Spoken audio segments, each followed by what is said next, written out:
I'm Wanda Irwin. I was a Carnes, and I was born right here in Cane Hill. The house I was born in is still here, and that was in February the 24th, 1930, when I was born. My daddy was a rural mail carrier here from Cane Hill, and my mother was a stay-at-home mother because she had 6 children. I was the youngest of 6 children. And what else? Okay, this interview is by Scott Davis, and this is part of the Cane Hill Oral History Project. And we just want to be sure that you know we're going to use this recording for educational purposes, and that we have your permission to reproduce it. That's fine. Thank you. Tell me more about your parents, their names, and what they did. My daddy was Sturman Carnes, and like I say, he was a rural mail carrier here out of Cane Hill. Worked out of the post office here at Cane Hill, and he carried mail over toward Clyde and over the mountain, which was called Hale Mountain at the time. And my mother was a stay-at-home mother of 6 children, and I was the youngest of 6. And of course, they think I was spoiled, and I guess I was. So I had, like I say, I had 5 siblings. The first one was Merrill Carnes. The second one was Marguerite Carnes. Then it's Warren Carnes, and he was known as Son. They called him Son. And my next brother was Curtis, and he worked in the bank. He became president of the Bank of Lincoln, and his nickname was Squirt. Everybody laughed at that. And then my next sister was Eileen Carnes. She married Ralph Moore, and she lives in Oklahoma City. And then me. Tell me about some of your routines at home when you were growing up. What were some of the things you did at home as a family and as the kids would do to help? Well, I think first thing you need to know that I was born in 1930, and that was before the war. Well, as I was a teenager, it was during the war. And times were different then. Cane Hill, the boys from Cane Hill went to service, so it took a lot of people out of our school to go to the war. And of course, it was a year of rationing. We didn't have any sugar. It was rationed. Coffee was rationed. Gasoline was rationed. And sugar. And my family loved strawberry shortcake, and we regretted the year we didn't have sugar for our strawberries. It was not good because we loved strawberry shortcake. And my brothers went to service also. And this is when I was good to be a teenager. And things changed so much. The main thing we as teenagers liked to go to this basketball game, and that was the only sport we had here. Pretty much was basketball, and we had to travel to go to play other places. The farthest one was West Fork, and we couldn't take the school bus to take us, so we rode in the back of trucks usually to go to the ball games. And then our court here in Cane Hill wasn't not a concrete court at all, or a board court. It was a gravel. Every year we got fresh gravel on our court, and that sounds terrible now, falling down on that gravel and everything. But it made the court much better than just the ground. And we were thrilled to death when we got a new layer of gravel on our court. And but we did have good basketball teams, and they won the Washington County tournament several times, and that was our big thing. And then I have to mention the church. I think that had a lot of bearing on all of our lives. Mr. Skinner was our preacher here, and every week he came to school I think it was on Friday morning, and gave what we call chapel. The whole school went to chapel. And that had a lot of meaning to us as young people. And I started the school in 1935, I guess it was. And Anna Richardson was my teacher for 3 years. And she was a wonderful person and well known here in Cane Hill. And then I had Mrs. Finley was our superintendent, but her daughter also taught school in the 5th and 6th grade, I believe it was. And then I had a Mr. White for 1 year, and then I was in junior high, and another girl in my class, one of my best friends and we made good grades in the 7th grade, so we got to skip the 8th grade and went on to the high school. And there we had Martha Elizabeth Moore was a very, very good teacher. And then we learned a lot from her, how to behave and how to respect people and how to participate in whatever's going on. She wanted us to be involved. And then another girl, Betty, and I cannot remember her last name, and Marie Benton Yates, or Yates Benton, were my teachers. And we who grew up in Cane Hill had a lot going for us, because we were not taught just reading and writing, we were taught a lot of other things, how to get along in life and take part in government. And there were, during the war, like I say, the boys were going to war, and somehow it affected the whole city of Cane Hill, because things changed. They were not normal environment during the war. And we didn't have boys, and a lot of times if they were married, their wives left too to go where they could be close to their husbands. And so we had to make a lot of sacrifices during the war. And what else? What do you remember about the stores and the local businesses here in town when you were a kid? Okay. Cane Hill, as some of the older people know, was the center of attraction of shopping and everything. Cane Hill used to be quite a little town, but like I say, I'm old, but I'm not as old as what people think about Cane Hill as being. People ask me if I went to the college here in Cane Hill, and I just laugh, because the college closed, I think, in 1857 or 8. And I know about the college, but the school that we went to was what they call the college, but there was a college before that, and that Cane Hill was well known for, and went through several stages during the war, and it was burned at one time, and then there was a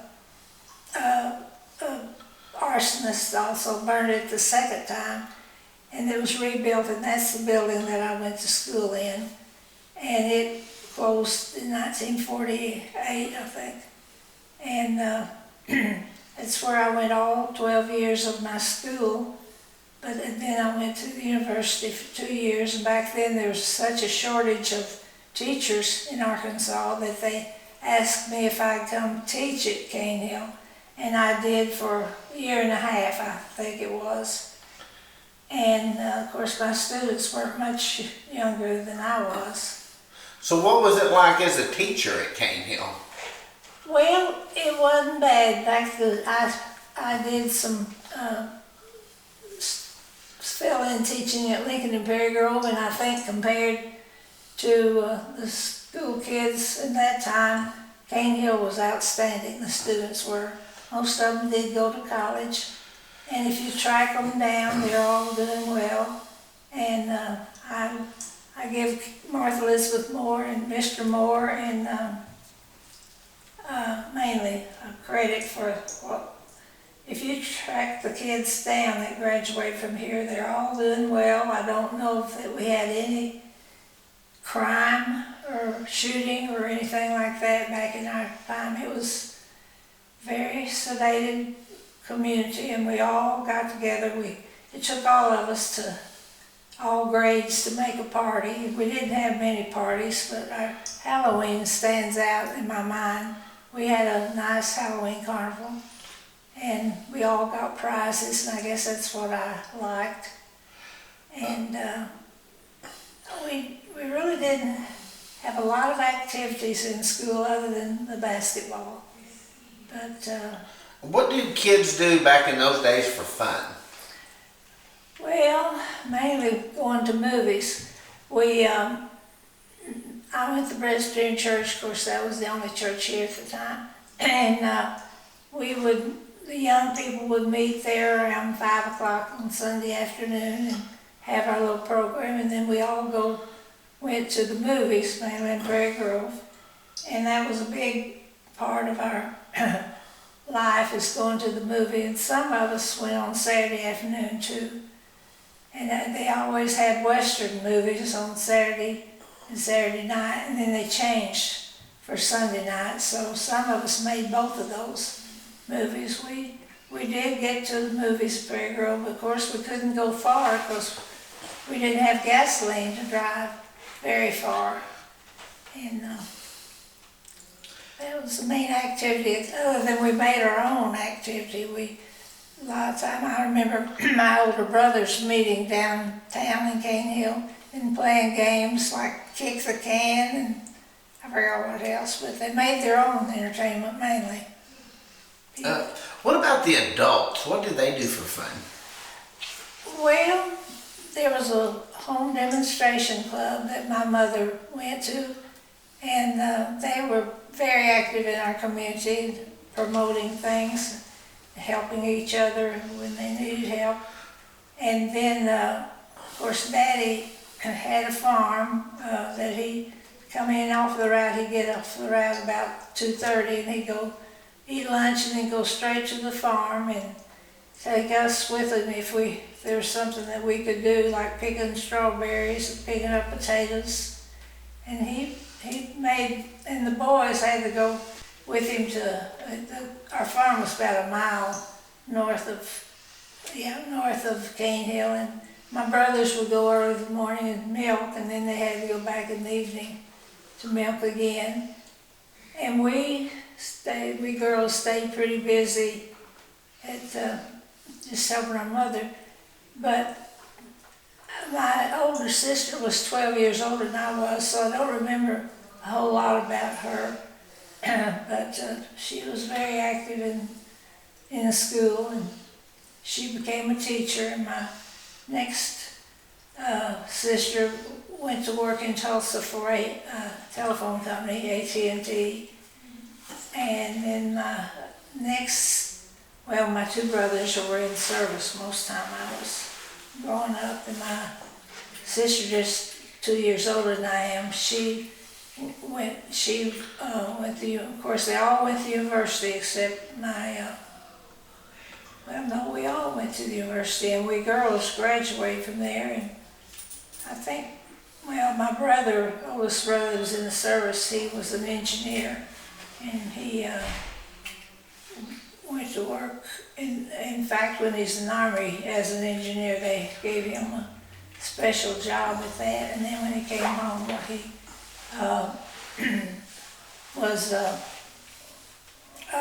went to work for Dow Chemical. And then my other brother, like I say, was president in the bank at Lincoln. And so we all were very well educated, and I know Daddy sacrificed a lot to send us to school. And he was a wonderful person. He was ready to help anybody on his route that needed help, and a lot of people needed help back during the war. He'd loan them money, and he said he don't remember ever losing a dime on his loans to his customers. They'd give him a hand, tie a hand at the mailbox or something to repay him for time. He said he never lost a dime, but he helped a lot of people. And my mother, like I say, was in the Home Demonstration Club, and then the church had a missionary society group, and she was real active in that. But we all went to church. My mother saw that we were in church every Sunday that we possibly could be, and I grew up in the church, and I was pretty active in the church. And as a teenager, I got the young people together to start our Christian Endeavor, we called it, on Sunday evening, and then we'd go to the movie and had fun doing both of those things. And what else? What memories do you have of the mill? Do you remember seeing it yourself? I saw the mill long before it was torn down, but I was too young to know when the mill was running or anything. And then by the time I got up teenagers, they tore it down. But I do remember my older brothers and other boys in town riding on the old mill wheel. You could get on it and walk up it and then turn the wheel. And that, I barely remember that. That must have been torn down, I don't know what year, but maybe in the late 30s, early 40s probably. What about stories of people talking about going there? Do you remember hearing any stories about people? Well, just some of the older boys walked around the wheel. I don't remember much. I do remember the building, but I don't remember much else. It wasn't active when I was... What would you like to see done with the old college building once it's finished? I mean, you're familiar with the project. What would you like to see them use that building for? Well, it was being used for a few things before they restored it, and now I'm sure there'll be more activity there. I'm not really up to date on that, but I'm sure it'll be used. Okay. What other stories do you have about Cane Hill maybe that I haven't thought to ask about or that you can remember? Well, you asked me about the businesses in Cane Hill. I remember as a small child them talking about it, and at one time it was a shopping center, of course, and it had a place that made ladies' hats, and they had a mattress factory, and I don't know what you call where they put shoes on the horses. What do you call that? I don't know. But that was a little before my time. I just vaguely remember people talking about it. And if anybody that's my age may remember that at Cane Hill, right in the center of the road, they had a place to water horses. And that was there all the time I was a child. And then they moved it up on the Cane Hill campus. And I don't know exactly what their plans are now for it, but it was a kind of a center point, and everybody remembered Cane Hill by the place in the middle of the road, the spring, I want to call it. And it was fed by spring water. And and everybody knows that Cane Hill has lots of spring, lots of good water. And there was a spring up from my house that before we got city water, it pretty well was water to about every house in Cane Hill, because it was a big spring and no city water at Cane Hill at that time. What other stories can you think of? Well, What do you remember about going into Shakers or the drugstore or some of the other businesses? What do you remember about that? Did you ask that? We lived about a block. We were just about a block from downtown Cane Hill. And we got our mail about 9:30 in the morning, and my mother, I remember sending me down to get the mail when I was a little girl, and I didn't think much about it. But then what I mainly remember is after they moved the post office over across the street, and there was always men sitting on the bench out in front, mainly whittling on a stick or something. And I always hated walking in front of those men to go get the post office and get the mail. But I was a daughter of a postman, and they always put our mail on a certain corner inside the building, and that place is still up at the Cane Hill School. They moved it from downtown up there to the museum part, but now I think they're moving it back down here. Maybe it's already moved, I don't know, to downtown. But there was a lot of men that didn't have jobs, older fellas, and more people have asked me, well, how did they make a living? And I can't answer that, because I could name several guys that I didn't even know what they did for a living. But they somehow, I guess, just farming.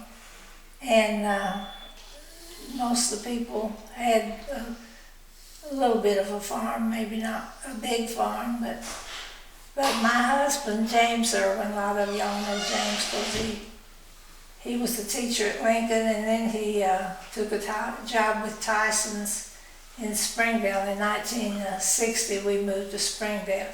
Oh, I was married in 1949, and my husband was the agri teacher at Prairie Grove at that time. And then that's when we got married, and I first lived in Prairie Grove when we were married, and then we moved to the farm, and James had inherited the Irwin farm, which is homesteaded as the Irwin farm. So we still own that. I didn't sell it after James died, and my youngest son runs it now. My other son lives in Little Rock, and he helps, but Clark Irwin is the one that's running it now, and he's doing a good job. He's got a good herd of cattle. The downtown Cane Hill was pretty lively when I was growing up. There were the people were had pretty good livings. I don't know of anybody that was hurting for food or anything, and I'm not real sure how they made money, but they did. And everybody was very close-knit in Cane Hill. We knew everybody, we knew who needed help, and we all pitched in and helped. Now, after living in Prairie Grove, we moved to the farm, and so I was really back in the Cane Hill area then. So I really am attached to Cane Hill, and I've lived here all my life until I went to college, and then I was married and I moved back to Clyde, which is just a mile down the road.